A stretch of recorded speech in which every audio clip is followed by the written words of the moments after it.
The conversation about patriarchy and gender equality often feels incomplete. While it is important to acknowledge and address the struggles women face, it is equally essential to ask whether we have overlooked the challenges men endure in the process. The portrayal of men as emotionally invincible or perpetually privileged has led to societal and judicial blind spots, where their pain and vulnerabilities are dismissed or ignored. This imbalance not only undermines the principle of fairness but also widens the gap in truly understanding gender dynamics.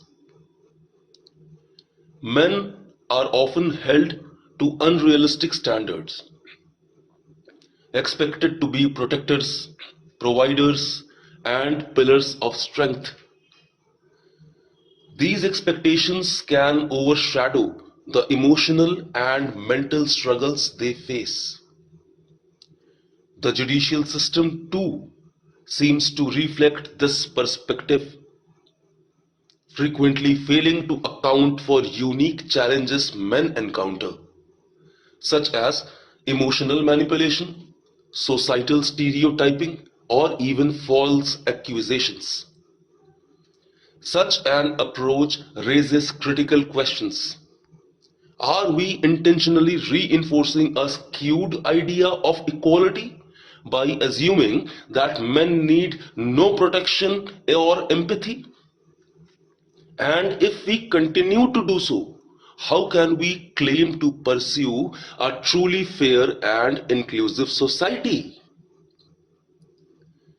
The idea of balance is not about diminishing the struggles of one gender to highlight those of another. It is about recognizing that equality is not a zero-sum game. Men and women are different, but these differences are complementary. They form the foundation of coexistence. By understanding and addressing the unique strengths and vulnerabilities of both, we pave the way for a society that values everyone equally. As we move forward, perhaps it is time to question the narratives we have come to accept as truth. Have we allowed stereotypes to dictate how we view gender, shaping laws and societal norms in ways that ignore half the picture? What might happen if we open our minds to the idea that men too could bleed, not just physically but emotionally and mentally? Wouldn't that make our pursuit of equality more complete and meaningful? These are not easy questions, but they might are the necessary ones. And maybe, just maybe, answering them honestly could help us bind a world where fairness isn't defined by gender, but by our shared humanity. In India, the term patriarchy is often at the center of discussions about gender equality. It is seen as a system where men have traditionally held more power, leaving women with fewer rights and opportunities. And because of this, men are often blamed for upholding this system, as if they are alone responsible for the way society has been structured. But in today's world, where women are excelling in almost every field and opportunities are more equal than ever, is it fair to keep holding on to this idea?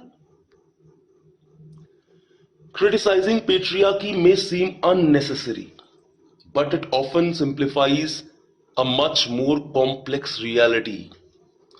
It paints men as villains and women as victims, ignoring the fact that society has changed in many ways over time. This way of thinking doesn't leave any room to understand the challenges men face. It assumes that men are always in control, always privileged, and never hurt by the same system that we are trying to change. This one-sided focus on patriarchy has its consequences.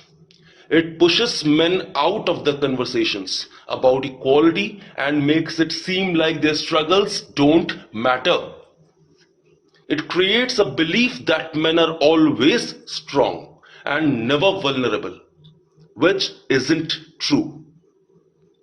Everyone, regardless of gender, faces challenges that deserve attention and empathy.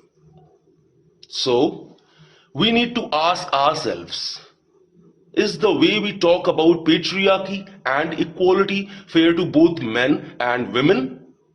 Are we really moving towards a society that values fairness and balance? Or are we still stuck with outdated beliefs that don't reflect today's realities?